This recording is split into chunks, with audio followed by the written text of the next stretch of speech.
Oke, hari ini kita jumpa lagi masih bersama dengan Ibu. Sementara Ibu yang ngajar Tata Boga kelas 11. Nah, hari ini kita akan belajar tentang sub. Sebelum Ibu awali dulu dengan panganjali umat. Om Swastiastu. 2 minggu lalu, Ibu sudah menjelaskan tentang materi stok atau kaldu. Nah, sekarang kita akan replay sedikit. Siapa yang sudah paham tentang pengertian stok atau kaldu? Silahkan diangkat, angkat tangan. Oke, Ketut Satria, silahkan. Baik, saya akan menjelaskan apa pengertian kaldu atau stok.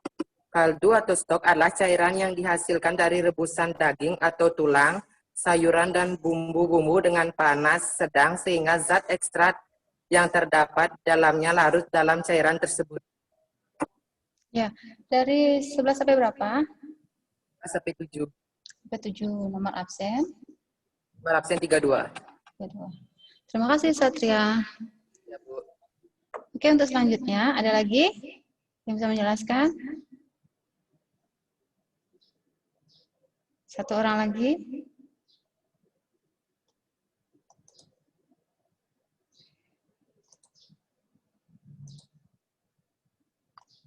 Dewayu Purnama. Selamat siang, Ibu. Siang. Di sini saya akan menjelaskan stok atau kaldu. Stok atau kaldu adalah cairan yang didapat atau dihasilkan dari perebusan tulang-tulang ataupun daging-daging setelah ditambah dengan sayuran-sayuran dan bumbu-bumbuan. Stok atau kaldu yang baik merupakan jaminan dari pembuatan sup-sup maupun saus-saus yang baik. Jadi saus maupun sup yang enak sangat ditentukan sekali oleh stok yang baik. Stok atau kaldu adalah bahan dasar dari sup maupun saus. Sekian, terima kasih. Oke, Dewayu Purnama dari kelas 11 sampai berapa? Sampai 10. Nomor absen? 24. 24. Terima kasih Dewayu. Oke, satu lagi. Stok dapat digolongkan jadi berapa? Ayo sebutkan penggolongan stok. Ada lagi. Mary, silahkan. Oke, siang Bu. Jadi, dari warna, stok dapat digolongkan. Maaf Mary, kurang kelas. Tolong deketin speakernya ya. Sudah Bu, udah bisa didengar. Sudah bisa didengar. Mary, silahkan. Dari warna, stok dapat digolongkan menjadi 2 macam. Yang pertama yaitu stok yang berwarna putih atau bening yang disebut dengan white stock. White stock adalah kaldu yang dihasilkan dari rebusan tulang-tulang serta daging-daging ditambah dengan sayur-sayuran atau mirpoik yang tidak mengalami penggosongan sebelum direbus, serta tanpa carrot atau wortel pada campuran mirpoik yang disebut white mirpoik. Yang kedua, kaldu yang berwarna coklat atau brown stock adalah kaldu atau stok yang dihasilkan dari rebusan tulang-tulang dan daging-daging setelah ditambah dengan sayur-sayuran atau mirpoik yang melalui proses penggosongan terlebih dahulu sebelum direbus. Mirpoik lengkap, brown stock merupakan bahan dasar dari brown hot sauce. Sekian, Bu. Lanjut.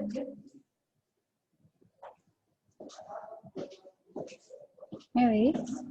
Jenis-jenis stok. Udah? Dilanjutkan lagi ya, Bu? Iya. Stok atau kaldu dapat pula digolongkan menjadi beberapa jenis stok sesuai dengan bahan dasar, tulang, atau daging yang digunakan dalam pembuatan kaldu tersebut. Antara lain, yang pertama, beef stock dibuat dari tulang sapi. Yang kedua, veal steak dibuat dari tulang atau daging sapi muda atau godel. Yang ketiga, lamb steak dibuat dari tulang atau daging kambing. Yang keempat, pork steak dibuat dari tulang atau daging babi. Yang kelima, fish steak dibuat dari tulang atau daging ikan. Dan yang terakhir, chicken steak dibuat dari tulang atau daging ayam. Oke, terima kasih Mary. Dari 11 sampai berapa? 11 sampai 8. Sampai Nomor 8 absen absen. 25. Berapa? 25. 25. Oke, terima kasih Mary. Baik, kenapa Ibu tanyakan tentang stok? Karena dari stok kita akan bisa membuat sup. Jadi, kita harus membuat stok sebelum kita mengolah sup. Oke, terima kasih Mary atas jawabannya. Oke, tujuan pembelajaran kita hari ini adalah yang pertama kita dapat menjelaskan pengertian sup, yang kedua dapat menjelaskan fungsi sup, yang ketiga membedakan macam-macam sup, kemudian yang keempat dapat memilih bahan untuk pembuatan sup, yang kelima menjelaskan teknik pengolahan sup, dan terakhir kita akan dapat membuat sup nanti setelah kita bertatap muka kembali ke sekolah. Berikut, ada yang tahu nggak apa itu sup?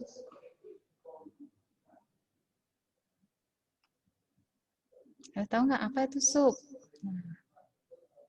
Mary lagi, coba yang lain. Oke, ada lagi nggak?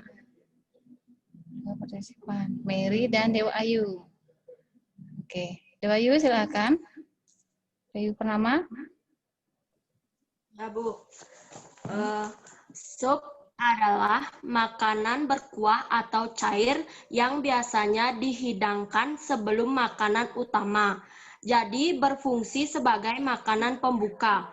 Sup mungkin dalam keadaan bening atau clear ataupun kental atau thick, tergantung dari bahan-bahan lain yang ditambahkan ke dalam stok pada saat pembuatan sup tersebut. Sekian, terima kasih. Terima kasih Dewa Ayu. Ya, Bu. Oke, lanjut. Oke, di sini pengertian sup. Sup merupakan makanan cair yang terbuat dari kaldu atau stok daging, ayam, ikan, dan ditambahkan bahan-bahan pengaroma, bumbu-bumbu, dan isian. Kemudian, sup dapat berdiri sendiri sebagai hidangan yang dikaitkan dengan giliran hidangan atau sebagai appetizer dan dapat merupakan hidangan yang berdiri sendiri atau sebagai main course atau main dish.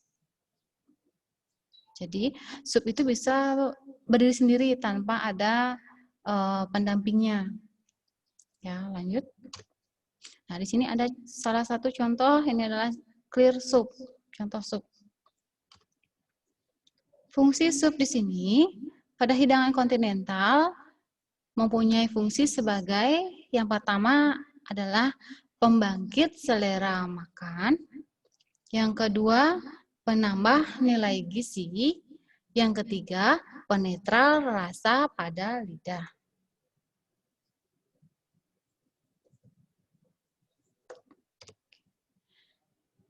Adapun bahan-bahan dalam pembuatan sup.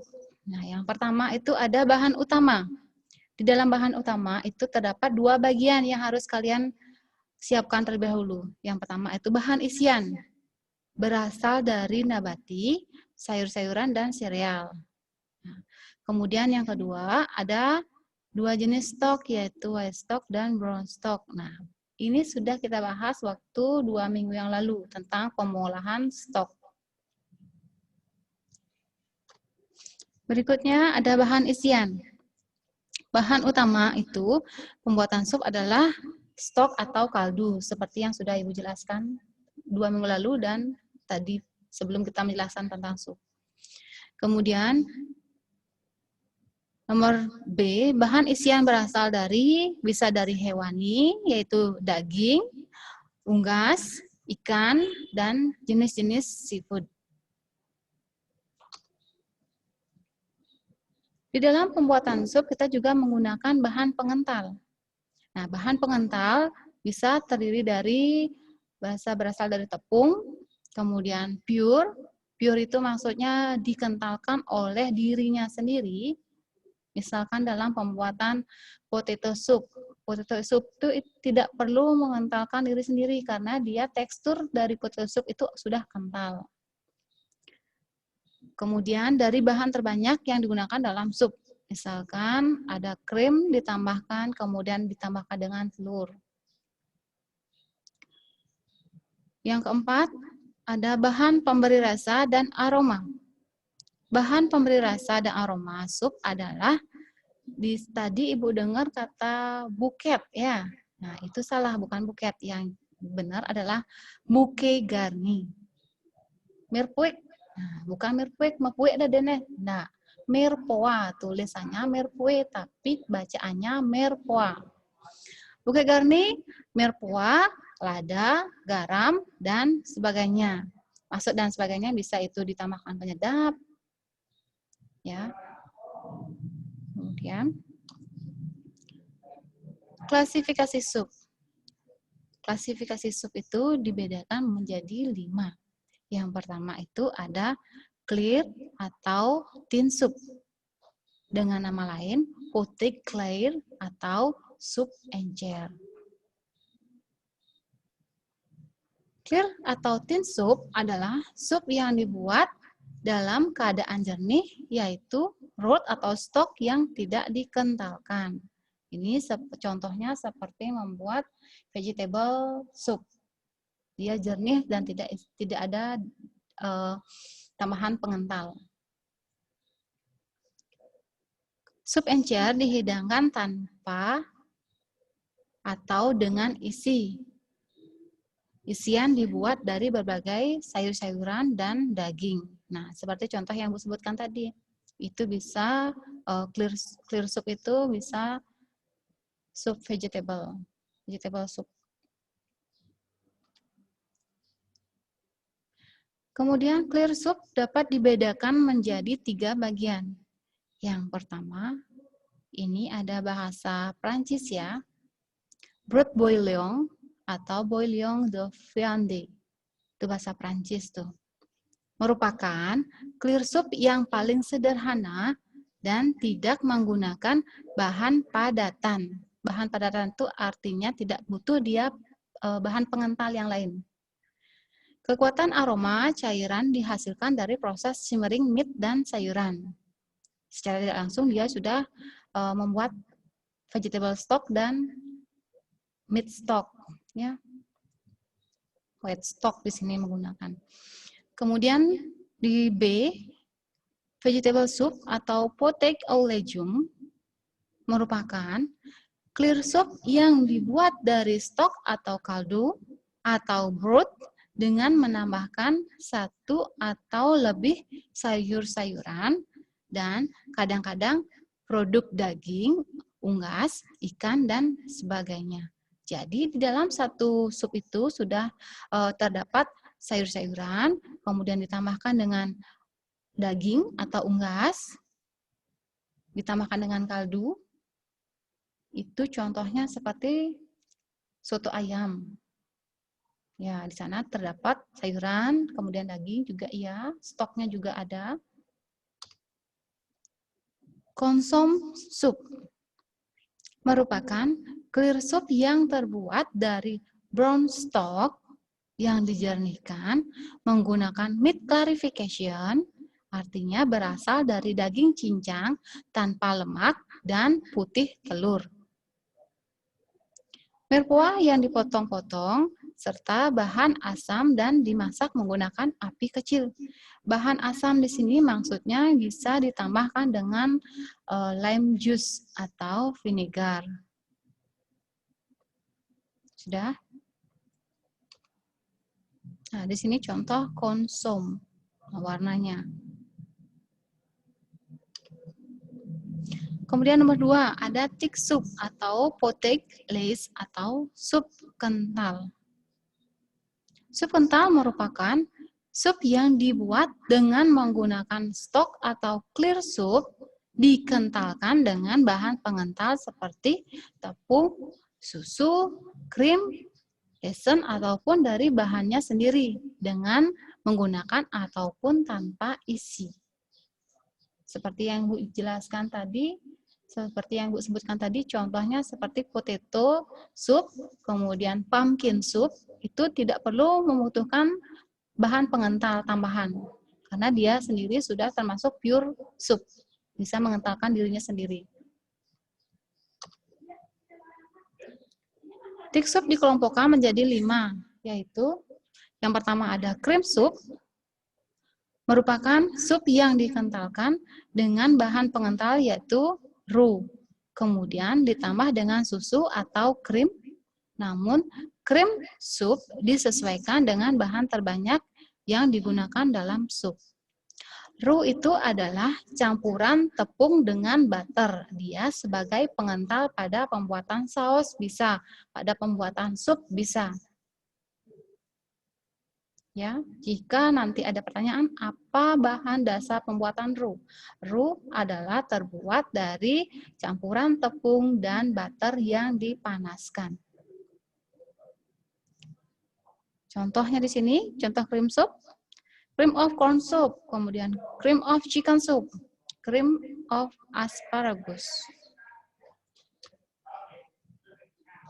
Kemudian B, biscuit soup. Merupakan sup kental yang dibuat dari shellfish, maksudnya sini ya. Dibuat dari shellfish, kerang-kerangan, dan sejenisnya.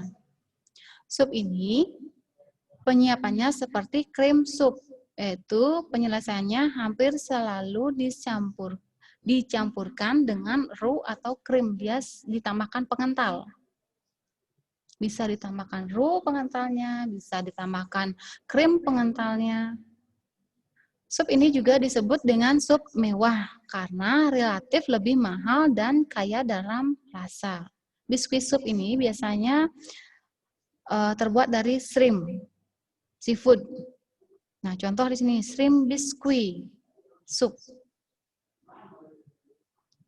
Sudah? Yang ketiga ada chowder soup. Merupakan sup yang dibuat dari ikan, kerang-kerangan, dan atau tanpa sayuran. Meskipun sup ini dibuat dengan berbagai cara, biasanya berisi susu dengan kentang. Ciri khas sup ini adalah bergumpal-gumpal, dapat juga disebut dengan sup hearty.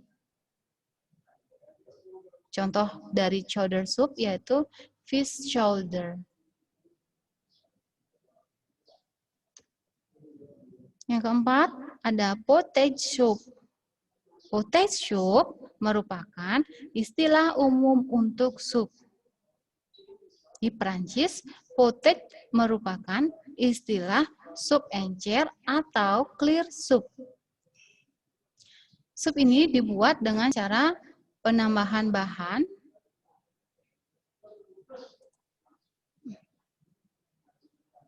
maaf, Ibu ulang.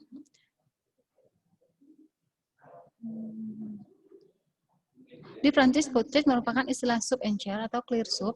Sup ini dibuat dengan cara penambahan bahan isian berupa bisa sayuran, bisa sereal, dan dihidangkan tanpa disaring. Penyajiannya dengan disertai croutons. Tulisannya crouton, bacaannya croutons. Croutons itu adalah bread yang dikeringkan atau dipanggang, yang diisi dengan garlic butter.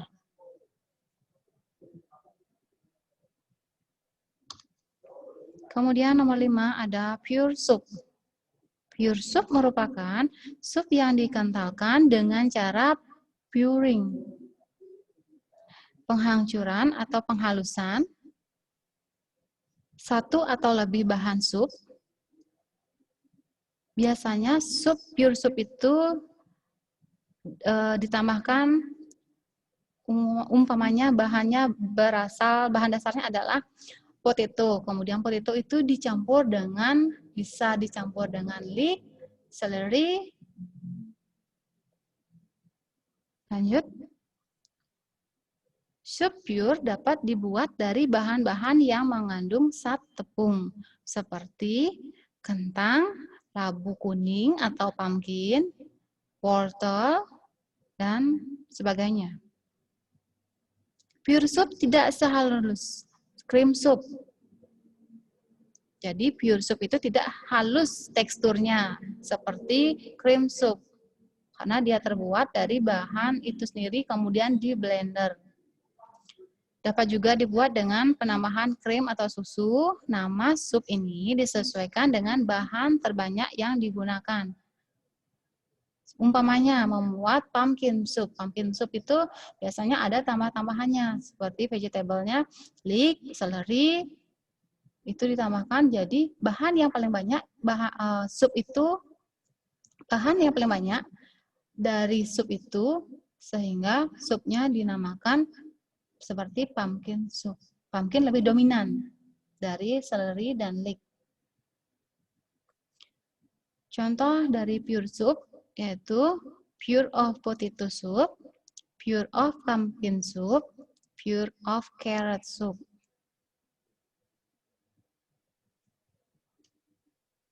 Oke, ini contoh dari thick soup yaitu sup kental. Ini contoh dari potato soup.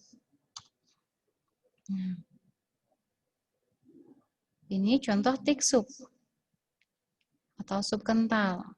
Terbuat dari jagung, kemudian ada onion, parsley. Di situ pengentalnya adalah tepung.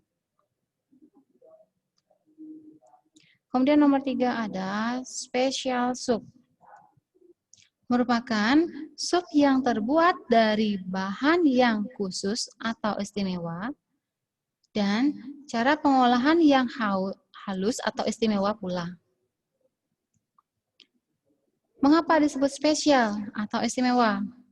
Karena tidak bisa digolongkan ke dalam clear soup maupun thick soup. Bebas dia.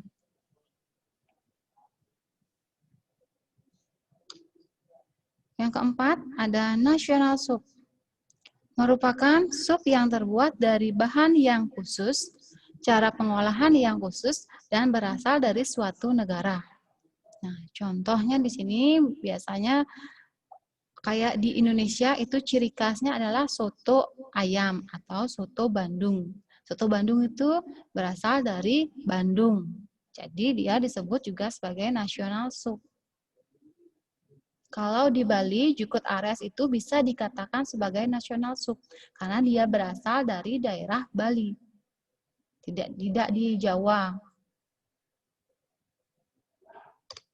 Oke.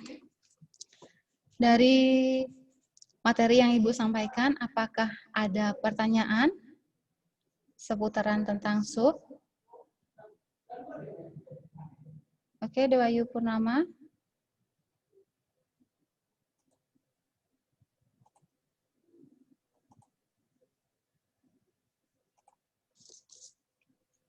Selamat siang, Ibu. Ya. Ini saya mau bertanya, Bu, kan suatu misalnya 2 minggu lagi Ibu suruh jawab gitu, gimana ya caranya baca nama lain dari broth boiling sama vegetable soup itu kan bahasa lainnya itu dari bahasa apa namanya? Prancis. Bahasa Prancis itu gimana cara baca yang benar, Bu? Broth boiling sama apa tadi? Sama vegetable soup. Vegetable soup-nya. Ya, nama lainnya, Bu.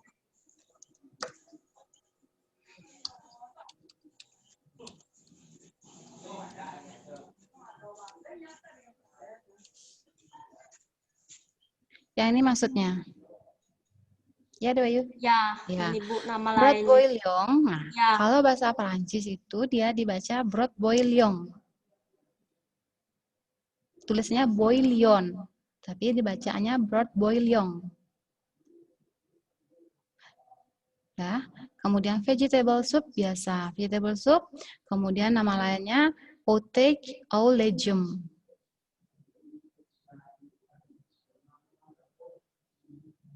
Sudah? Ada lagi? Sudah cukup? Ada pertanyaan lagi enggak? Ada pertanyaan lagi?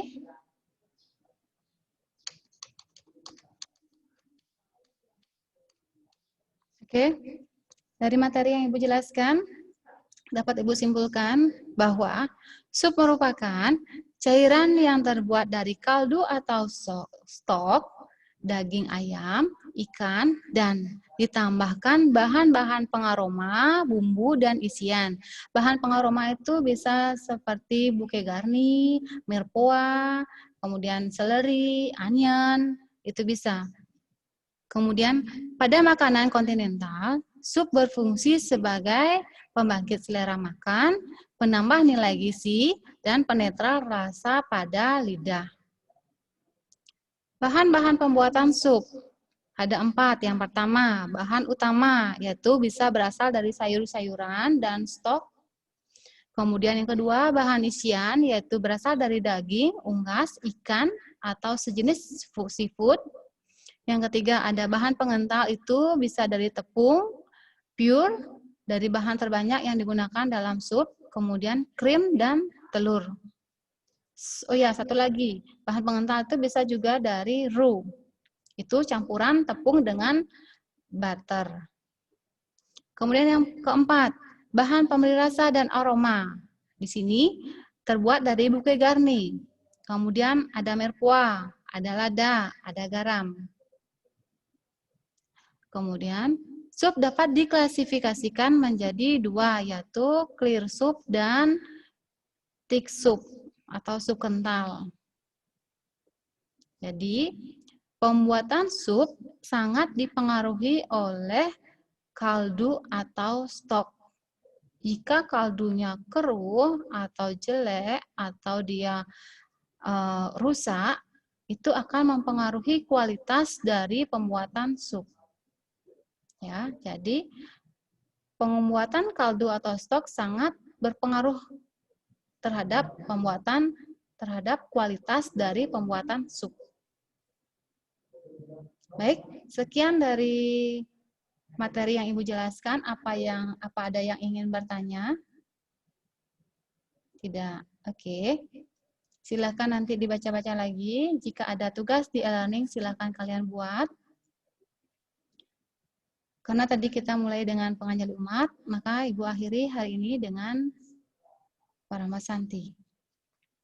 Om Santi Santi Santi Om. Silakan close ya. Hari ini sudah selesai materinya. Terima kasih.